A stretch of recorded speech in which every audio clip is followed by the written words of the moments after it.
Hi guys, EDDBUD here, and today I'm going to find out what's inside a Nike Zoom Pegasus. Thanks for stopping by. Remember to hit that subscribe button and click the bell for notifications of when new videos are launched, and hit that like button. So whilst finally mowing the lawn this week, much pressure from the wife to do that, I decided it was time to finally retire these Pegasus 35s. I'm not even going to do the smell test on these. These have done a lot of running miles and even more casual miles over the last few months. I've decided to rip these open to see what's actually inside a running shoe. We often talk about all this amazing technology built into these shoes, but what's actually inside here? So don't forget, the Pegasus 36 has the same midsole and outsole unit as the Pegasus 35 I've got here. Actually, this one's taken on a slight green tinge from the grass that I was cutting out in the garden, and they don't look awfully dissimilar to the Pegasus 36 I've got. Yeah, they've definitely got a bit of a green hint there. What do you reckon? The outsole's pretty worn out on these, and I was starting to feel like the midsole was bombing out a little bit. They were pretty hard underfoot, so I thought, let's get the saw out, let's get the implements out, see what's in there. I'm not going to show the tools and implements I used to rip this shoe open, or the process really. It did take quite a while, that's all I'm going to tell you. It was several hours of sawing, chiseling, banging, and I don't want to contravene any of those YouTube rules and regulations about showing sharp objects. Just to get these videos up, you have to leap through a few hoops and say that there aren't all these different things featured within the video, and I don't want to have any chance of going against those. So you'll just have to picture in your mind me slaving with lots of different pieces of sharp apparatus. So here it wow. So you can see here I did sort of saw down the middle at the back of the shoe, right through the heel. I really wanted to examine the construction of the heel counter. I was quite intrigued as to exactly what was in there. So you can see the hard plastic heel counter here.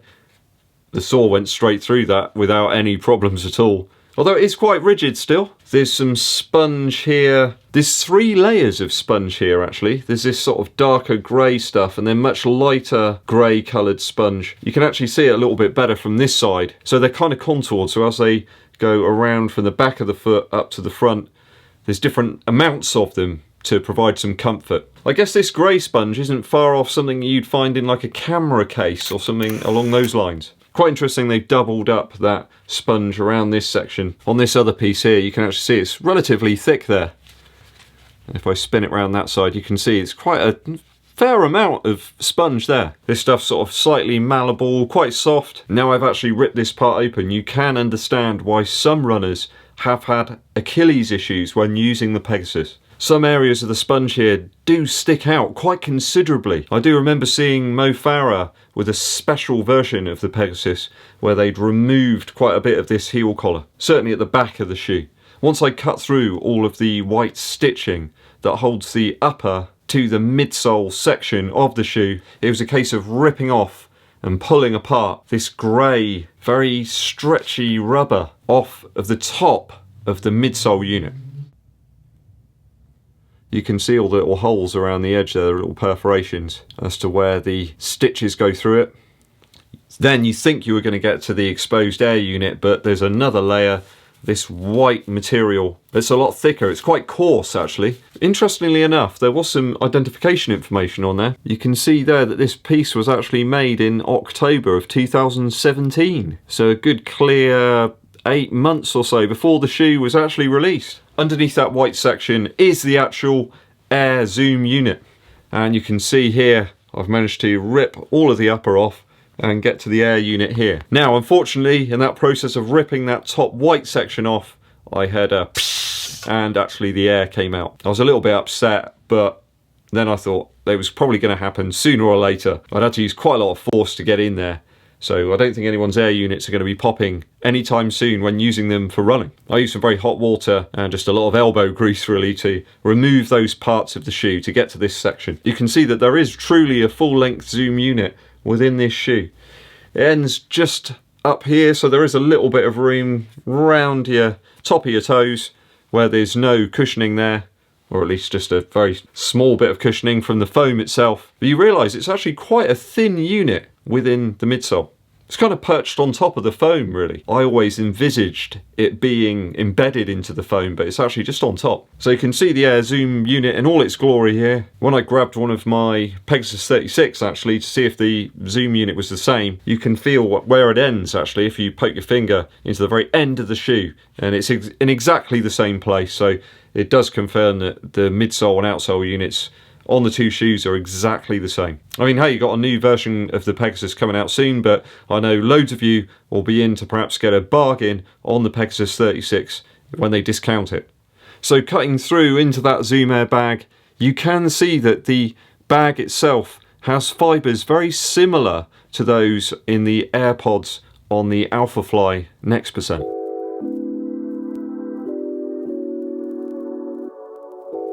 So it's certainly not as thick or tall as some pictures perhaps you had in your imagination. So you can see within the Air unit here in the Pegasus 35, you've got those same yarns as you have within the larger Air unit in the Alphafly. Obviously though, it's much, much thinner. So you can, to some extent now, understand why some people regard the Pegasus 35 and 36 as being a little firm. Without that Air unit, you've literally just got EVA under your foot. And I think some companies have really caught up to Nike in terms of this use case of the foam. They've got their own foams now they've started to implement, and I think they've bridged the gap somewhat. The use of the Air unit here really stood Nike apart from the rest. This is probably the reason that Nike have switched out the midsole foam to React. It's going to be a little lighter, perhaps more durable, and it might solve the issue a lot of people have had with React. People feel they're getting hot spots there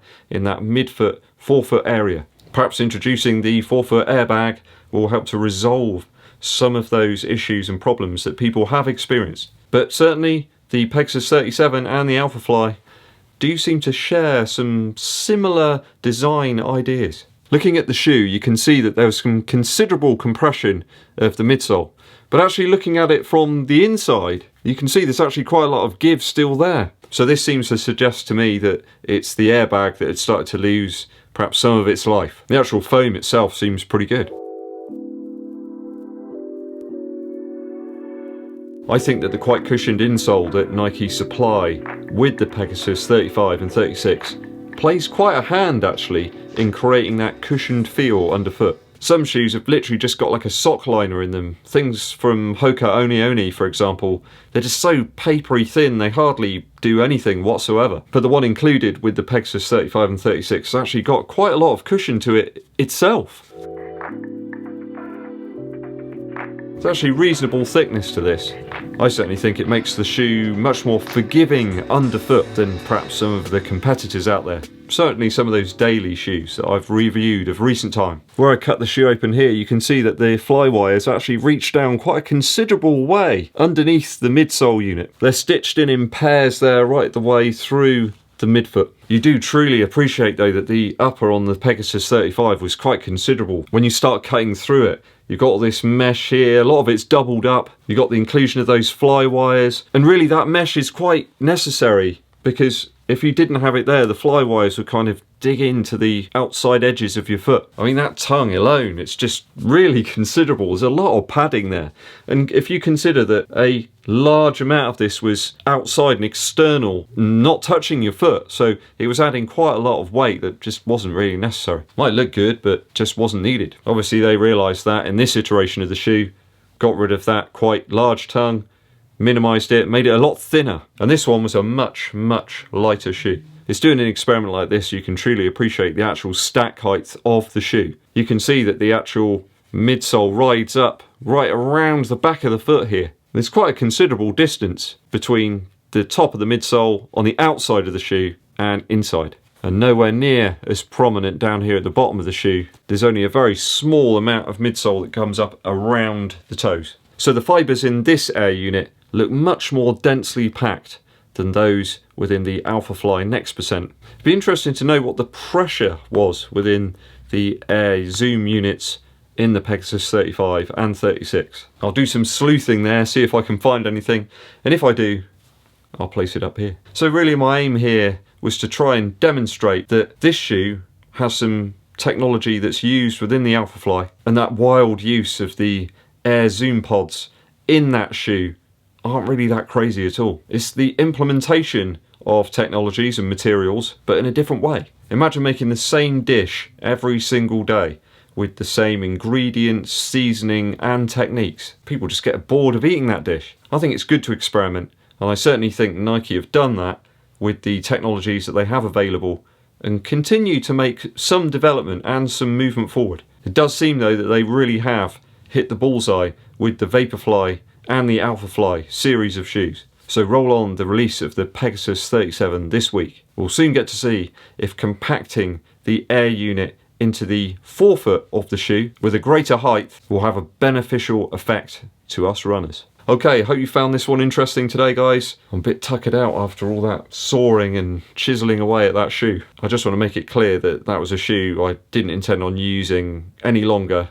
It seemed to have lost a lot of its luster. I'm not going to be sawing up any Vaporflies anytime soon. Thanks for watching, I do appreciate it. Make sure you hit that subscribe button and click the bell for notifications down below of when new videos are launched. Smash that like button and comment below with your observations. Make sure you share this video with your running buddies.